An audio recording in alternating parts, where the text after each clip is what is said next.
Nagu me alguses petitsiooni kaaskirjas ütlesime, tahtsime me koguda 10 000 allkirja.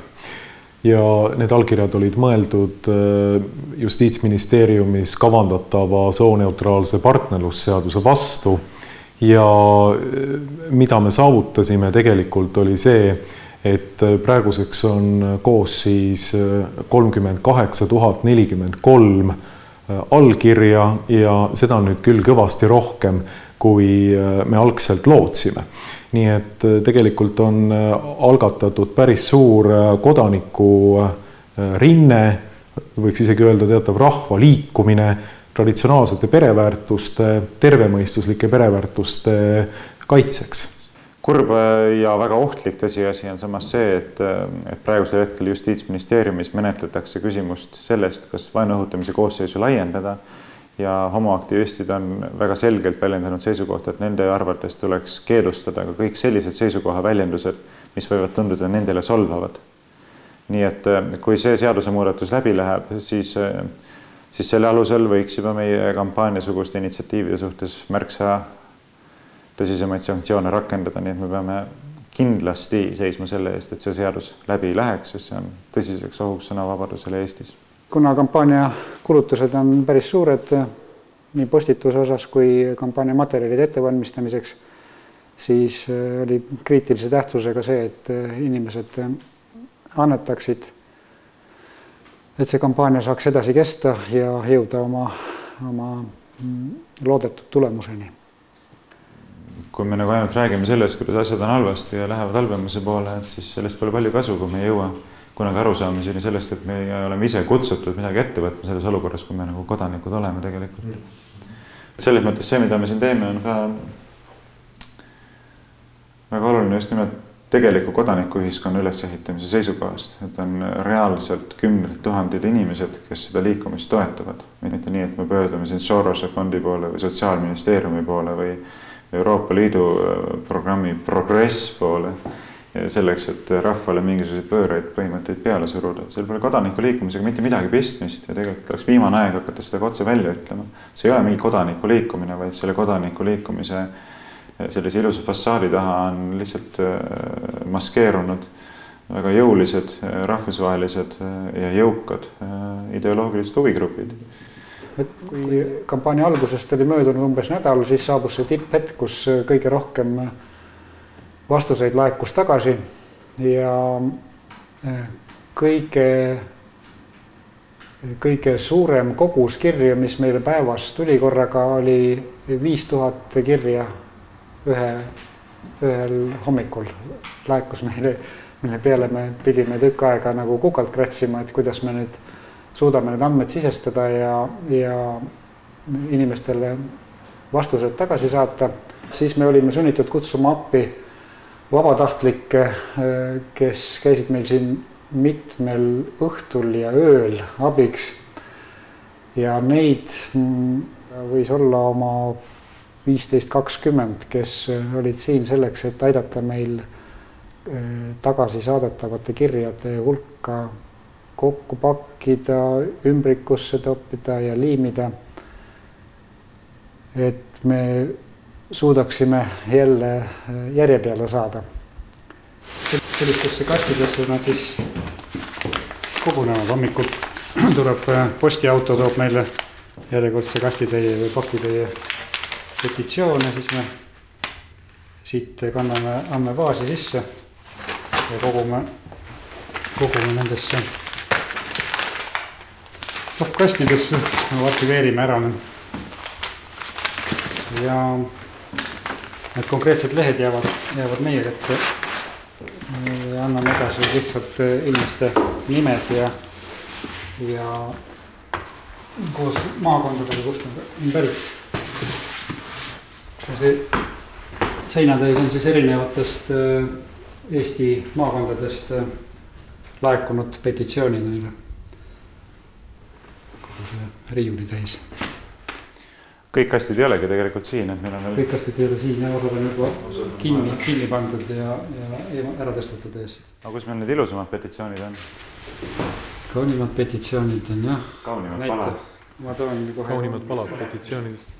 et see on väga ilus näiteks, kuna see siia, see on kindlasti üks kandidaat selle joonistusvõistluse võitmiseni.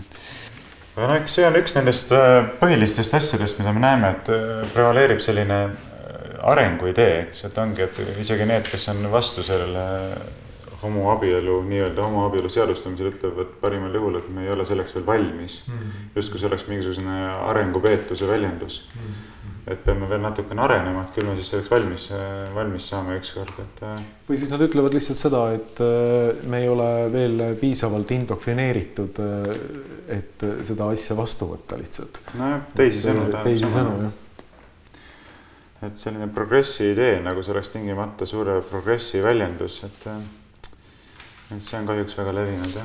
Siin on selline optimistlikum sõnum, et sugu, kellele seda vaja on. Kellele seda üldse vaja? Ja siis vastab väike ussikene seal täpselt.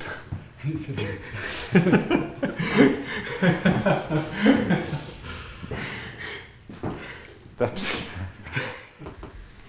No kui me seda tegevust alustasime ja sellise väga kontroversiaalse teemaga kampaaniat alustasime, siis me olime väga teadlikult tegelikult sellest, et meedia hakkab meid mustama. Ja see on üks selline vahend sellel ideoloogilisel liikumisel mustata oma oponente, mitte lasta neil rääkida, naeruvääristada neid, sildistada neid, samas ise süüdistades oma oponente sallimatuses, sildistajalikkuses ja kõiges muus. Aga võib-olla see ongi kõige raskem asja selle kampaania juures, et saada üle sellisest nagu ärevusest või sellisest ikka karjumatu tunnevad kogu aeg, kui sinu vastu nagu kirjutatakse mingi mõistuse vastaseid asju, millel pole reaalsusega midagi pistmist, et saada sellist ärevusest üle ja minna rahulikult teha oma asja ja olla enesekindel, olla veendunud oma tegevuse õigsuses ja kui selle nagu baasi kätte saad, siis on juba palju lihtsam tegutseda.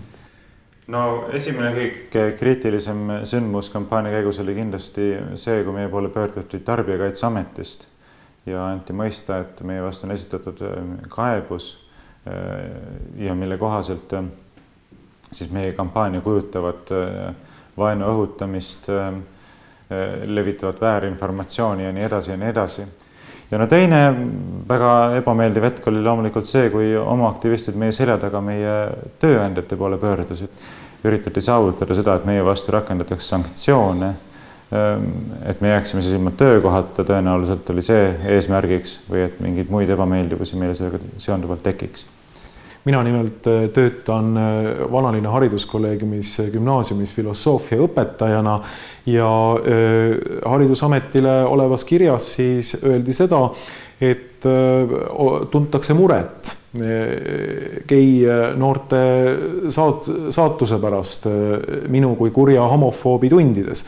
Aga siin on väga selge näide sellest, et kui me vaatame nüüd neid intentsioone, millega see kiri on näiteks saadetud, siis need ei ole süütud, need ei ole lihtsalt nii-öelda muremõtted, mida edastatakse haridusametile, vaid eesmärk on väga selge. Eesmärk on see, millest me juba tegelikult hoiatasime Euroopa näidetel ka oma petitsiooni kaaskirjas. Õpetajad, avalikud teenistujad, kõik muud, kes töötavad mingisuguses eetiliselt niimoodi tundlikus valdkonnas, kui nad ei ole avaliku sellise ideoloogiaga nõus, kui nad ei ütle oma tundides seda, et ka homoseksuaalne perekond on perekond, ka homoseksuaalidel on õigus lapsi lapsendada, homoseksuaalne abielu on abielu, siis nad võivad lihtsalt lahti lastud saada oma ametikohalt. Ja nüüd on selline grand finaal, suur finaal tulemas, et selleks me oleme neid allkirju kogunud, et need Riigikogule üle anda. Täna kell 13 anname me need Riigikogu esimehele Ene Ergmale üle ja see on loomulikult väga ülev ja meeldiv hetk, et nii palju rahvast on ja nii palju allkirju on kogutud, nii palju rahvast on liikvele saadud traditsionaalsete perekonnaväärtuste kaitseks ja tore, hea üllas on esindada kõiki neid inimesi Riigikogus.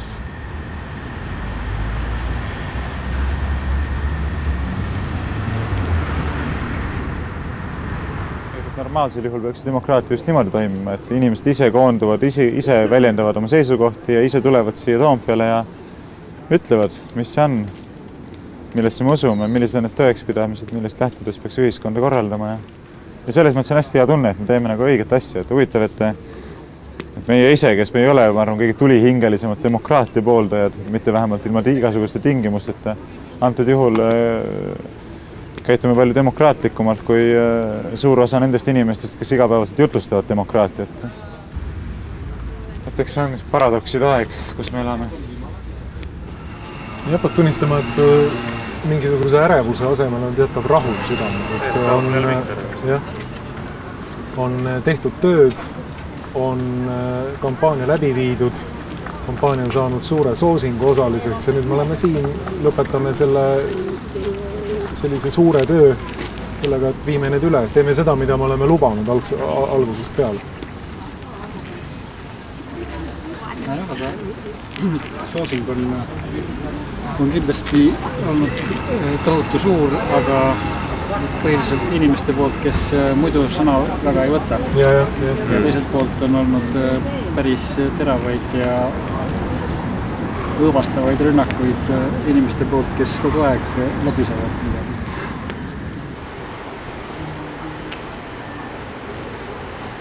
See ikka? See tuleb lihtsalt.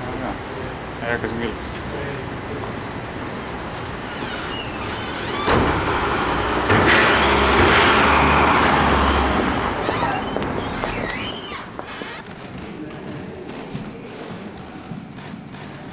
Tegelikult te korjate neid allkirju veel juurde.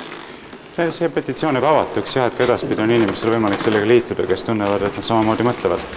Nii ja täna te annate nüüd allkirjad Ene Ergmale üle. Mis edasi saab? Et sõltuvad nendest sammudest, mis siis ette võetakse, peame ka meie oma tegevusi kavandama. Aga loomulikult see ei ole ainuke valdkond, millega me peame tegelema, et on ka teisi muret tekitavaid arenguid, millele tuleb tähelepanu pöörata. No tegelikult selle 2 kuu jooksul, mis te olete neid allkirju korjanud, olete te päris sellise räige kadalipu läbi teinud selles mõttes, et teid on üritatud ka politseisse kaevata, eks? Vastab tõele, jah, aga ei tohi lasta ennast hirmutada. Me teeme seda, mida me peame õigeks. Püüame käituda väärikate kodanikena, austame ka kõiki teisi inimesi, kellel on teistsugused seisukohad. Ja loomulikult selle tõttu mõistame hukka kõik võimalikud püüdlused meid häbimärgistada mingisugustes siltidega, mis ei ole mingit mõistuslikku alust. Sinna poole. Võime edasistada? Ei, Ene. Aha, selge. Tervist. Võime näha, Varro Vooglaid. Väga meeldib. Tervist. Tervist. Tervist. No nii väike kast. Ainult 38 046 nime.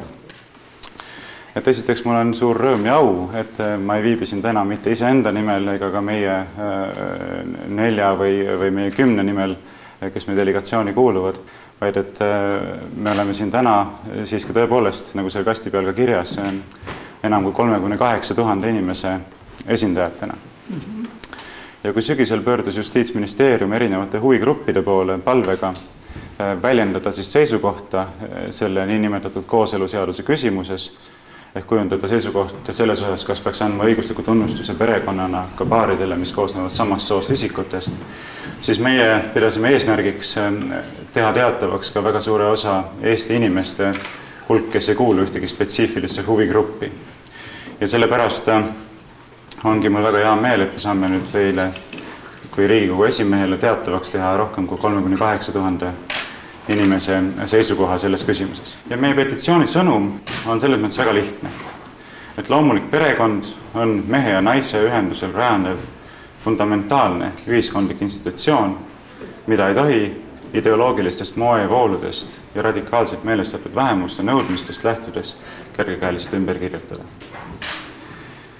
Kõigil inimestel Eesti Vabariigis, olgem ausad, on õigus ja võimalus luua perekond ja sõlmida abielu. Aga mitte ühelgi inimesel ei ole õigust nõuda, et tema isiklike huvide ja püüdluste toetuseks perekonna ja abielu institutsioonid fundamentaalselt ümber kirjutataks. Eesti Vabariigi põhiseadusest tulenevalt on tõtt-öelda riigil eriline kohustus kaitsta perekonda kui ühiskonna alust, just põhjusel, et selle keskmes on mehe ja naise vastastikused kohustused seonduvalt laste saamise ja kasvatamisega. Sellisena ja ainult sellisena on perekonna institutsioon sõna otseses mõttes meie rahva ja kultuuri järjepidevuse tagatis. Kahetsusväärselt oleme tunnistajaks ka sellele, kuidas sallivusest on meie ajal, eriti viimastel aastatel, tehtud ideoloogilise võitluse relv.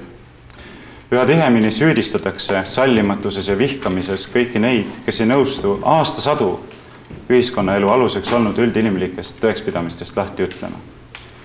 Kahjuks on sellise sildistamisega läinud kaasa isegi kõrgetel ametikohtadel olevad isikud, teiste hulgas poliitikud, ajakirjanikud ja teised olulised ühiskonnaelu tegelased. See on ebaõiglane ja kümnete tuhandete meie kaasmaalaste suhtes otseselt solvav. Meie esiisad oma kõlbeliste veendumuste pärast ei olnud ei homofoobid, vihkajad, kitsarinnalised, sallimatud ega kindlasti mitte mingisugused äärmuslased. Veelgi enam, selline nägemus sallimusest, millele toetudes süüdistatakse elutervete põhimõtetega inimesi kergekäeliselt vihkamises ja sallimatuses, fundamentalismis ja äärmusluses või koguni vaenu õhutamises, nagu meie oleme oma nahal kogenud, on tõsiseks ohuks demokraatiale ja selle aluseks olevale sõnavabadusele. Sallivus ei tähenda seda, et peaksime moodsat ideoloogiat ees orjalikult koogutama ja oma tõekspidamistest lahti ütlema või need lausa maha vaikima. Meie kampaania sõnum on selles osas otse vastupidine. Me oleme vabad kodanikud ning ei nõustu sellega, et ükski häälekas ja meie kultuurile võõrastest ideoloogilistest ambitsioonidest lähtuv vähemusgrupp hakkab meile dikteerima, millistest põhimõtetest lähtudes meie rahva ja kultuuri saatust kujundada. Meie petitsioonile kogutud allkirjade hulk näitab selgesti, et Eesti rahva kõlbelises identiteedis on perekond ja selle alusväärtused ülimalt olulisel kohal. Seepärast loodan, et suudame rahva ja riigina liikuda kõlbelise kriisi ületamise poole, mitte ei süvenda seda veelgi. Poliitikuil asub selles osas eriti suur vastutus, sest teie kätte on usaldatud meie rahva ja riigi juhtimine. Me peame tegema kõik võimalikku selleks, et poistest kasvaksid tõelised mehed ja tüdrukutest tõelised naised, kes näeksid oma kutsumust abikaasade ning isade ja emadena. Inimestena, kes oleks valmis teineteist armastusest teenima ja lapsi rõõmuga vastu võtma ning kes oleksid suutelised kandma ka oma laiemaid ühiskondlikke kohustusi. Need on need ideaalid, millest lähtudes me peaksime ehitama üles oma kultuuri, oma haridussüsteemi, kõiki meie ühiselu aluseks olevaid institutsioone ja tõekspidamisi. Aitäh teile! Palun! Nii. Ja meie poolt on see põhimõtteliselt kõik allkirjad üle antud, meie seisukoht on teile edastatud ja me väga loodame, et te võtate seda arvesse. Jah, aga võib-olla tänate selle ka siis absoluutselt juurde, et me saaksime üle anda vastavale komisjonile, kes sellega tegeleb. Need on niisugused probleemid, mida me ei saa rääkida, et me unustame ära. Traditsiooniline pere, mida me oleme kaua aega näinud ja tundnud, ütleme, see on kõvasti muutunud ja me ei saa öelda, et me hakkame nüüd midagi ise tegema seda muutmist. Aga ma tänan teid selle töö eest, mida te olete teinud ja ma kindlasti usun, et te ei teinud seda vihkamise nimel, aga täitsa siirast soovist just meie tuleviku pere nimel, et oleks lapsed ja toredad lapsed. Selline meie nägemuses kodaniku roll ühiskonnas, et me peame koonduma oma maailmavaateliste tõekspidamiste kaitseks ja need teatavaks tegema. Ja me oleme seda teinud ja loodan, et sellisel viisil käitunud väärikate kodanikena. Nii, aitäh! Aitäh teile! Veel kord, suur tänu! Palun! Ma tahan südamest tänada kõiki neid kümneid tuhandeid inimesi kõigist Eesti maakondadest, kes on ühel või teisel viisil osalenud meie kampaanias. Eriliselt tahan tänada kõiki, kes toetasid meie püüdlusi annetusega. Meie senised saavutused kinnitavad, et kui me ei kaota lootust ning hoiame kokku ja ühendame jõud, siis suudame saata korda suuri asju ja teha seda viisil, mille üle võime põhjusega uhkust tunda. Mul on hea meel lõpetuseks, et meil on õnnestunud tõestada praegu sellega, et me oleme allkirjad kogunud, me oleme teinud tohutu hulga tööd, need allkirjad üle andnud, täitnud oma lubadused, mis me oleme inimestele andnud, et sihtasutus perekonna traditsiooni kaitseks ei ole mitte mingisugune petuskeem, vaid see on reaalne kodaniku liikumine, reaalne kodanikuühendus, mis on suunatud mitte millelegi muule kui sellele, et seista meie ühiskonna ja kultuuri aluseks olevate fundamentaalsete kõlbeliste tõekspidamiste eest.